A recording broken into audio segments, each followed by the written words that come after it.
इन दोनों मियाँ बीवी का मसला हल करते हैं। अच्छा जी, इसमें जो ख़ातून हैं उनका मसला ये है कि वो मेनोपॉज़ की उम्र को पहुंच चुकी हैं, माहवारी बंद हो रही है और उनको बहुत ज़्यादा मूड स्विंग्स हो रहे हैं, यानी कभी वो बहुत चिड़चिड़ी हो जाती हैं और कभी क्या है कि कभी जो है बिल्कुल खामोश हो जाती हैं।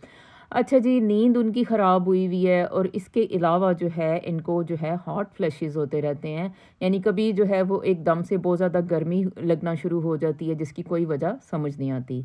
तो अब दूसरे जो इनके मियाँ हैं उनका ये मसला चल रहा है कि उनका जो है एलडीएल लेवल या कोलेस्ट्रॉल लेवल्स जो हैं इनके बढ़े हुए हैं। अच्छा जी, अब इन दोनों को एक फूड की तलाश है जिसकी वजह से ये दोनों जो हैं उनके मसले हल हो जाएँ। तो इन दोनों को लेना चाहिए फ्लैक्स सीड्स को।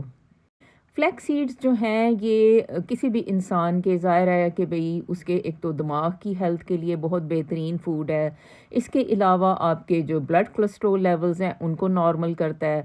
डिप्रेशन के मरीज़ों के लिए भी जो फ्लैक्स सीड्स हैं वो बेहतरीन एक चीज़ है। तो आप कैसे खा सकते हैं? या तो आप इसको सूप्स में डाल सकते हैं, सालन में डाल सकते हैं या किसी सलाद में मिक्स करके भी आप इसको खा सकते हैं। ओमेगा 3 से भरपूर फ्लैक्स सीड ज़बरदस्त हैं उन लोगों के लिए भी जो विटामिन डी की कमी का शिकार होते हैं और ख़ास तौर पे वो लोग जो सर्द ममालिक में रहने वाले हैं।